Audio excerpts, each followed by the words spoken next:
Hey everybody, welcome to episode 105 of GeekStorm. Today, we are filmed in downtown Kokomo. Today, we're coming from the heart right here in Kokomo's finest toy store, Kokomo Toys and Collectibles, located just off of the square across from Cook McDougal's and down the street from my store, Comics Cubed. I'm Sean Hilton, owner of Comics Cubed, founder of the Kokomo Con, and heavy geek. And I don't just mean because I'm fat, I'm really heavily into geek stuff. Next to me, R2D2, Michael Allen Harrison. Why don't you calculate us a way through this particular asteroid field, and we will get through our geekery together, my good friend. What? No, it is beep, beep, beep, beep, beep. I don't know what you're Maybe saying. that little antenna thing goes up. Whoa! I would need to be a protocol droid. And then there's like a scream. R2 does a scream, right? I don't know what he does. I think he like comes out of something. He's like, Wah! He does a scream. Yeah? Man, last week was a great week for geekery in Kokomo. Was it? Tell us about it. The Kokomo Con. Hi, everybody. Let's just say that, man, we got a lot of love. I want to thank the Kokomo Perspective. I want to thank the Kokomo Tribune. I want to thank Who's Your Country for giving us a lot of love, featuring us on the front page of the Sunday Kokomo Tribune. This week's Kokomo Perspective inside. Lots of love on the internet. Digital signal was very strong. People were posting a ton of pictures, including one very ugly goblin. Oh, well. Very ugly.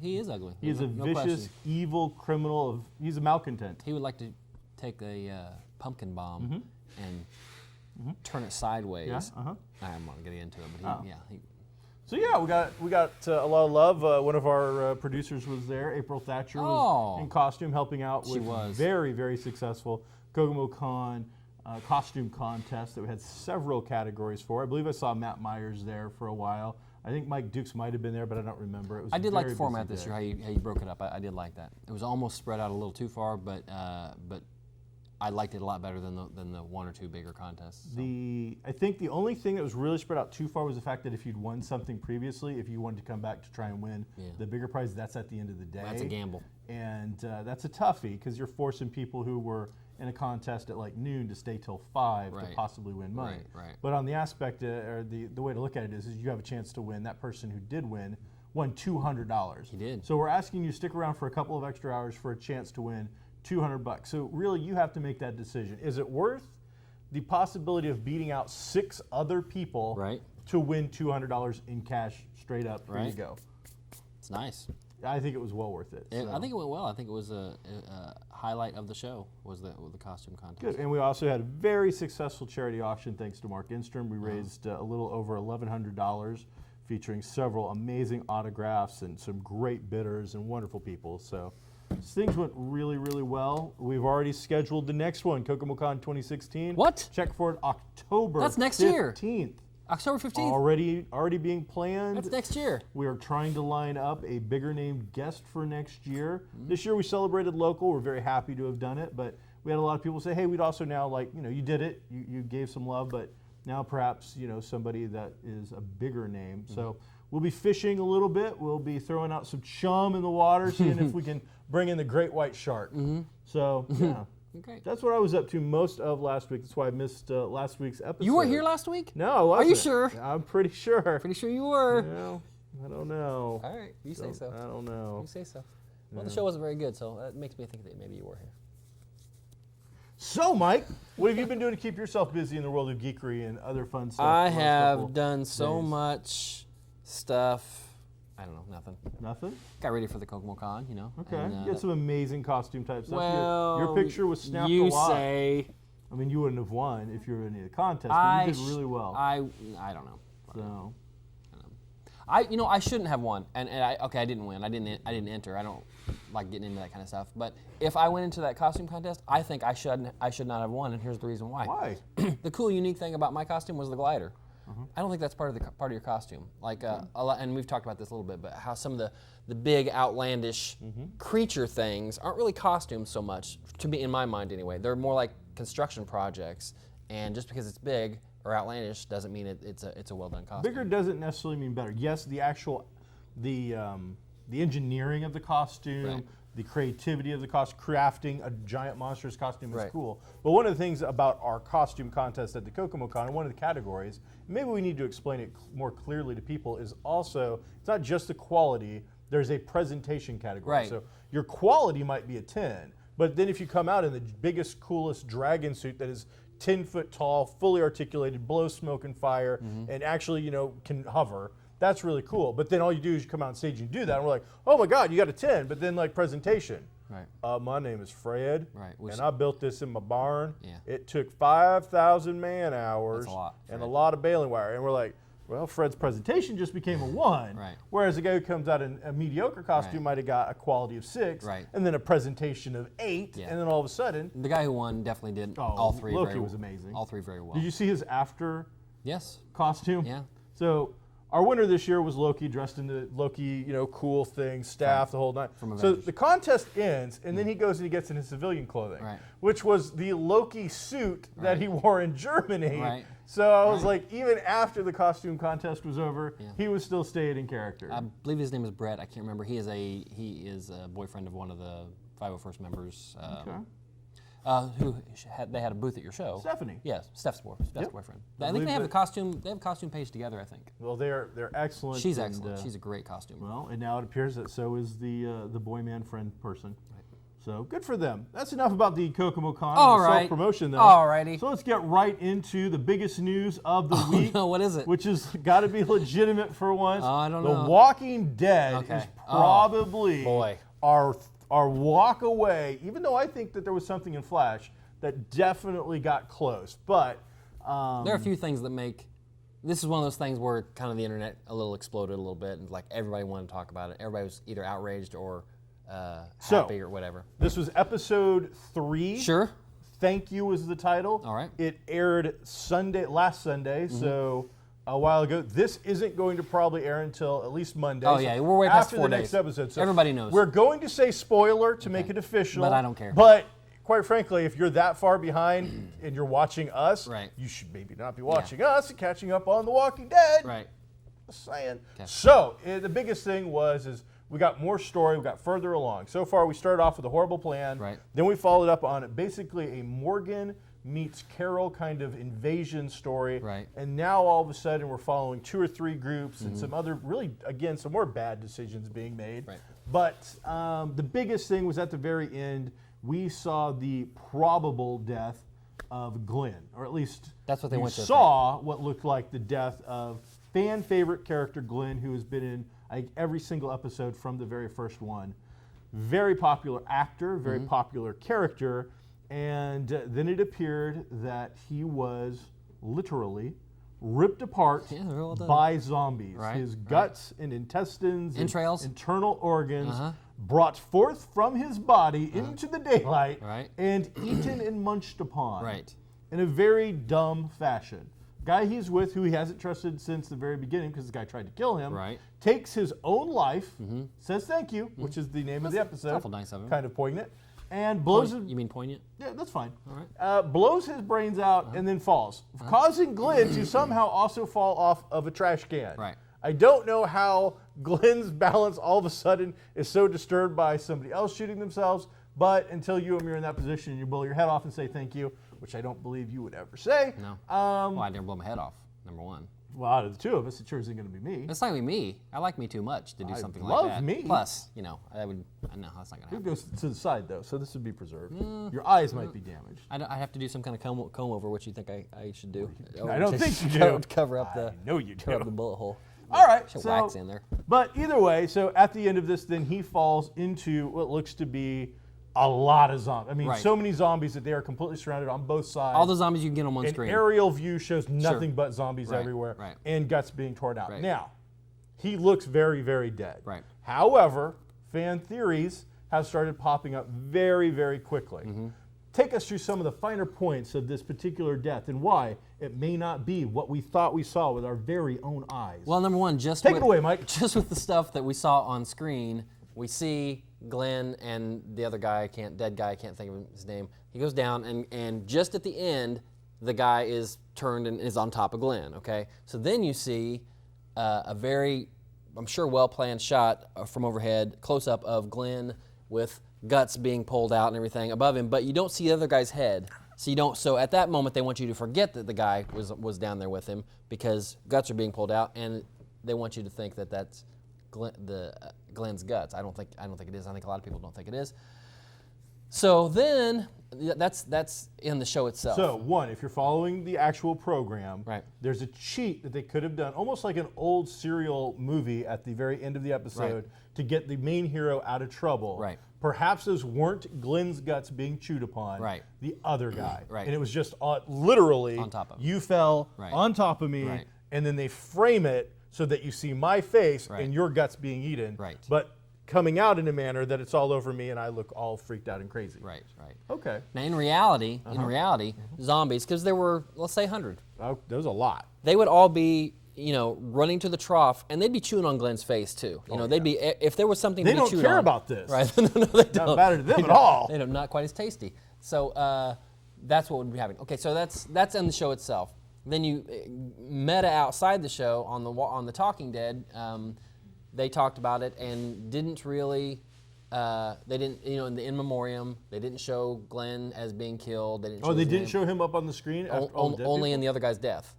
Only in the other guy's death. Then they showed. Then I don't watch The Talking Dead. Yeah. So in The Talking Dead, after every episode, they show all the cool zombie kills. Right, That people killing zombies in a cool way. They also show a picture in black and white, I believe, of all of the characters who die in an episode. Right. And Glenn's picture was not specifically shown by himself. They showed the guy that shot himself, they showed it happening, and they showed them both falling, and then they said, please don't let this be true, please don't let this be true, please don't let this be true. They didn't ever say Glenn. Okay. And he also read a thing from, I think, either Gimple or Nicotero, a statement from them saying that and they read this on there, so it's not a spoiler, Glenn will be back, whether it's a flashback. a flashback or in some way in the storyline. It could be zombie. They didn't say all that. I'm supposing that. But. And then another classic thing that is usually done on The Talking Dead, if there is a big death or even a smaller death, that actor is brought out for the episode as a surprise guest almost every time. Right. Glenn was not, the actor who plays Glenn, Stephen Yun, was not brought out to be a part of that either. Right. So there are a lot of clues that lead us to believe that possibly Glenn survived this particular attack. But then, back into the show, and we've got that great shot from overhead. How does he get out of this? Okay, because he's got zombies, fence, dumpster, zombies everywhere, and he's in the middle of it. The only thing I can think of is that when we first meet Glenn, I believe that Glenn is the one who puts forward the idea of smelling like a zombie. Yeah. Even before Michonne, I think, wasn't he creeping around and doing all the stuff? And he was... Well, they did it in, there was an episode called Guts, which they spread guts all over themselves. And maybe he's done that before. Right. So while this is all going on, he could then take the gore of his buddy and cover it all over him, and then just slide into the trash can. Okay. Then meta, in order for that to happen, it couldn't be his buddy's guts. His buddy's guts are still fresh guts, and let's chew on them. He would have to tear up a zombie and put zombie guts all over himself. Then he'd smell like a zombie. Okay. I don't know if that's gonna happen. And a dumpster is maybe that far off the ground at the most, so I can't see him getting under there either. No, I'm talking into. No, I understand what you're saying. Yeah, I don't think he'd crawl under it. They would reach him. I think he'll end up in the garbage can and waiting it out for a while. He'll get out somehow. Maybe getting feral, having to eat on whatever's in the garbage can. I bet we don't find out this episode. I think. Oh no, I think in this next episode we will leave it a secret. We want to tease the fans enough. They've done so much jumping around this season. We haven't had a good Daryl and Abraham and the sister. We're 3 episodes in, and everything has happened within like a 6-hour period. You know, so we've been following segments of it. So I think this next episode, my guess would be probably Rick and the Daryl kind of outside the camp. Find out what happened to Rick. I think so. So not that I really care at this point about Rick that much. I think the bigger secret that happened in the previous episode, which we still haven't covered, is after the attack, Carl and the baby. Right. You know, there's talk where people think that the baby's gone, that that chick took Enid took the baby. So we'll see. I think that could be a very real possibility. I think that those of us who watch too closely, the second episode shows Carol looking at that baby monitor, and then there's a very big scene of Carl pulling like pot roast or something out of the oven next to the baby monitor, but then he never actually looks at the baby monitor. But it's very apparent that is in the shot, and I can't believe that those are the kind of things that in this show we just have throwaway shots of. So that'll be interesting. So good stuff. Now, the other thing I thought was worth mentioning this week in geek television was the latest episode of CW's The Flash. The Flash. The Flash had another fun episode. We had the return of Captain Cold and the Golden Glider, who's Captain Cold's sister, the actor Miller. Wentworth Miller. Wentworth Miller. He is perfect in this role. This is really a good role for him. He eats it up. That was last week. You're talking about last week's episode? Yeah, last week's episode. Okay. They didn't do this week's episode yet. Yeah, they have. It's out. What's this week's episode? This week, Killer Croc. Yeah. No, I doubt it. King Shark. King Oh, Shark. is he like all in the episode this time? He's at the very end. Yeah, I thought that was the same episode. Is that not the same episode? No, it's not the same episode. Oh. You lose geek points. Geek points. You're, I could have sworn they were combined. They weren't combined? Firestorm. this Oh, was it's the Firestorm episode. Okay, well, one, I love Wentworth Miller, and I wasn't here last week. Right. So unless you talked about it, We did. that was no, no. awesome. We didn't. We didn't. Love it. That was cool. But then this week, they upped it a notch by throwing you false leads for a long time of Killer Shark, kind of character, King Shark. And they even come out and say, you know, the new proposed love interest for Barry is a cop who's the only person besides Joe on this task force. You have to have somebody that doesn't know he's the Flash on the show. So. and I've looked it up. I mean, she's a potential love interest, I think. And she brings forward, hey, I found this tooth. It's a shark tooth. Can you lead up, you know? Right. And we're all like, oh, it's a character, but there's no way they're going to do that character. Right. And then they do a lab test on it. He goes, no, it's not. Sorry. Right. And then at the very end of the episode, we were paid off with a giant CGI man shark that actually, for a CW budget It looked great. and a cheesy character, Right. looked awesome. Yeah. So freaking cool. Yeah. So much fun. Giant shark. Rah, rah, rah. And it's like, Zoom has told me to eat your face off. Right. And, oh, it was so awesome. Right. And we also got the return of Wells. Harrison Wells, sure. You know, their Earth version of Wells is back. So that actor is still getting some money. He's still employed. Yeah. So there's a lot of fun. That show right now is so good. It's probably I would say for me personally, it's tied with like it and Agents of Shield are the two best like comic. I'm behind on shows Agents of right now. S.H.I.E.L.D. They had a big episode. I got to catch up. I believe they do a flashback of what happened to Simmons while she was on the planet now. I think that I might have missed that one. If that, Okay, if that's the so last some one. we'll talk about next week. Then we'll catch you up on Agents of S.H.I.E.L.D. next week. Yeah. Arrow, some fun stuff going on there. This is kind of a throwaway episode, I think, this week. Not a major player. This week we also saw the premiere of Supergirl, which came out to some fairly scathing reviews, but number-wise, and that's what matters. I'm hearing that from you that it did some good numbers. It was like Now, 12 million viewers, something like that. Really? Okay. And getting some love from Agents of S.H.I.E.L.D. There's been some team-ups behind the scenes and some Instagram and Twitter kind of stuff where they've been promoting a little bit. They've been involved with a charity thing. So a lot of fun stuff. Now, we saw Supergirl last, winter. Yeah, it's been 3 or 4 months. So a long time ago, we saw that we were able to see the leaked, beautiful copy. I think it definitely suffered from first episode pilotitis. It's got to find its cape and earn it a little bit before we get too far with it. But some of the things I've heard, some of the negativity, I don't see it as being well founded. Jimmy Olsen happened to be Black, African American. Here's the thing with things about that. He's a great character. You and might he's have really one person well say acted. that, okay? But some news agency is going to pick it up and, Sure. and turn it into something else. That's what happened with. Have you heard this thing about? There's a group boycotting Star Wars because there's so many multicultural characters in there. Okay. Well, that was started by 2 people, on Instagram or something like that. 2 people? Yeah, and then some news agency picked it up, and because it we became, need it a new became cycle and race Right. plays. Yeah. Well, either way, we saw it. I saw it. I thought that actor was perfect in that role. Right. He brought something to it. It was interesting, and the play between Superman and Supergirl using an intermediary as Jimmy Olsen, I thought, was really well done. The Cat Grant line in there about the girl aspect of it, I thought was also really well put together. But unfortunately, it's hard to look past the sister angle. You happen to have a little sister brought to you at a very young age who happens to be an alien. Right. You happen to grow up to go work for an alien fighting agency. Right. That's a little too on the nose for me and a little cheesy. Yeah. So we'll see how they work it all out in the long run. And the but, fact that Supergirl was like asking permission to go and save her sister or go save her friend, whoever she went to save, that wouldn't happen. Yeah. I wouldn't. It'll be gone. Yep. I'd go save you. We can do. No, I think we'll go save. I would. Otherwise, there would be empty pauses and silences on the show next week when I had to break in the newbie. Wouldn't be.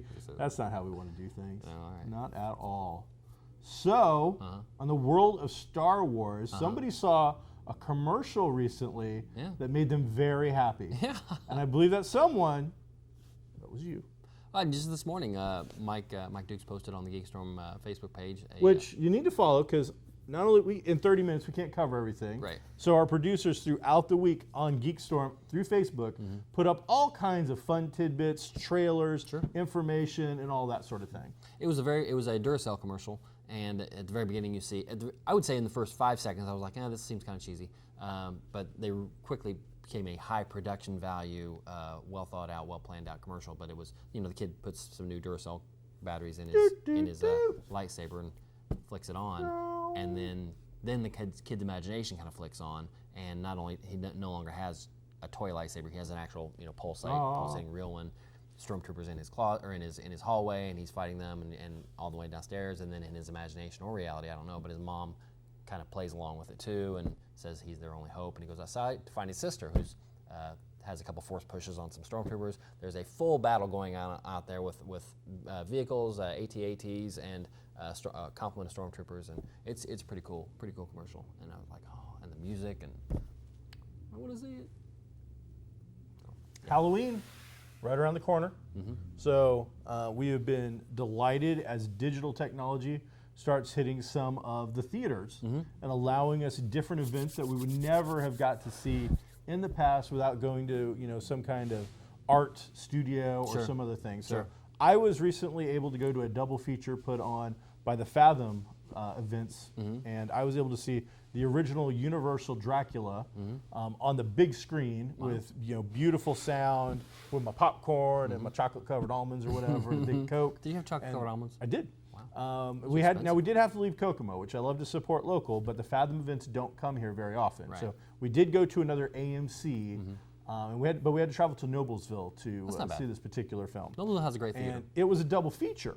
So you got to see the original Universal picture, but then right afterwards, he gave you like a 10-minute intermission. So I got my popcorn and my Coke refilled. You got to see the Spanish language version of Universal's Dracula. Why? Now, I'm a big Dracula fan, but here's something. I'm going to drop some knowledge on you. Okay, you go ahead. obviously don't know this. Go ahead. This is so cool. When they filmed the original Bela Lugosi Dracula, that was the American crew. Okay. The American crew would then leave the set at night.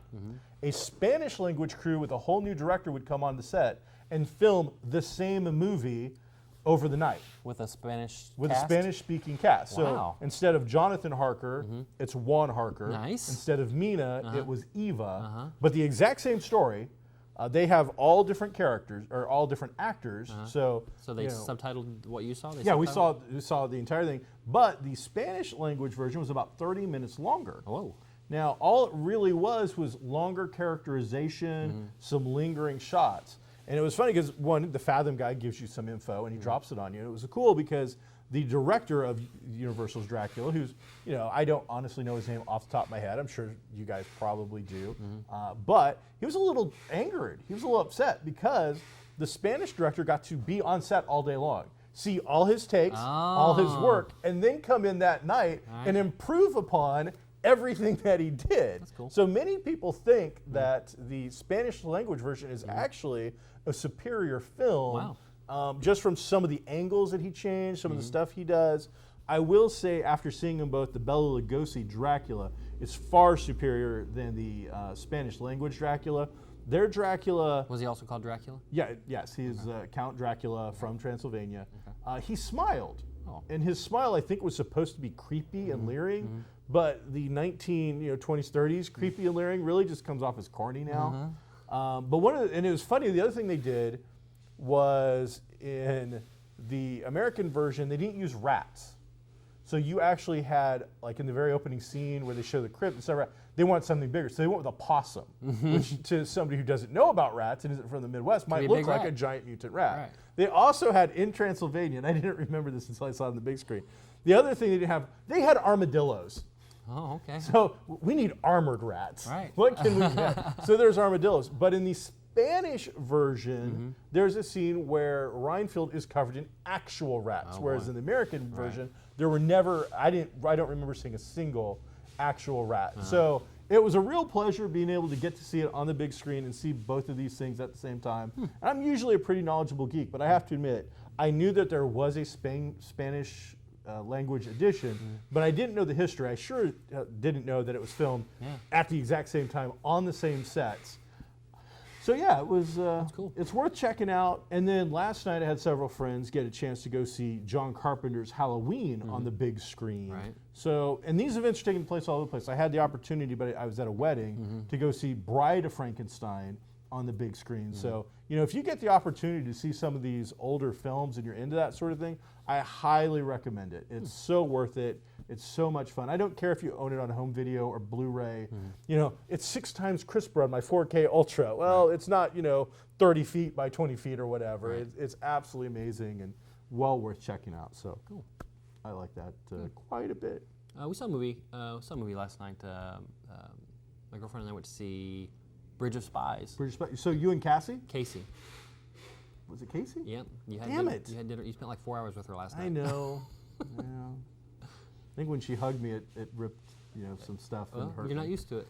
So You're used to it. my heart got 10 times bigger. Nobody wants to be that close to you. So Yeah, Bridge of Spies, and it was really, really good. I was kind of worried about it. We were sitting there trying to pick a movie, and it was this is awful, but it was that or that last witch hunter thing. And Okay. I thought, Vin well, Diesel. that'll at least going into that, you know what you're going to get. And thinking about going to see it today. it's a.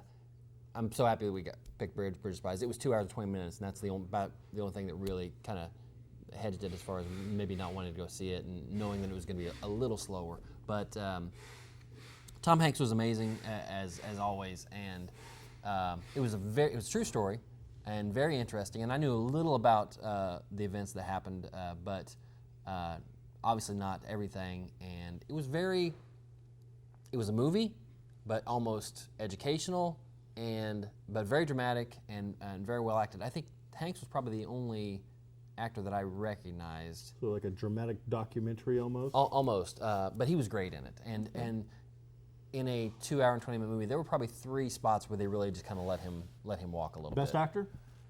He was really good. Nominated? Yeah, he'll get nominated. Yeah. Best movie? Probably, sure. Yeah. Cinematography? I guess I don't know. Right. There were some great scenes. There were some great scenes that were almost hitting you over the head, but still very good. In which, like, he's on a train going from East Berlin to West Berlin, and sees somebody climbing the fence and gets shot. Later at the end of the movie, he's on a train back in New York, and he's watching some kids climb a fence, and he's all smiling, and then he sees that, and it kind of brings it back down for him, kind of throws that back in the room.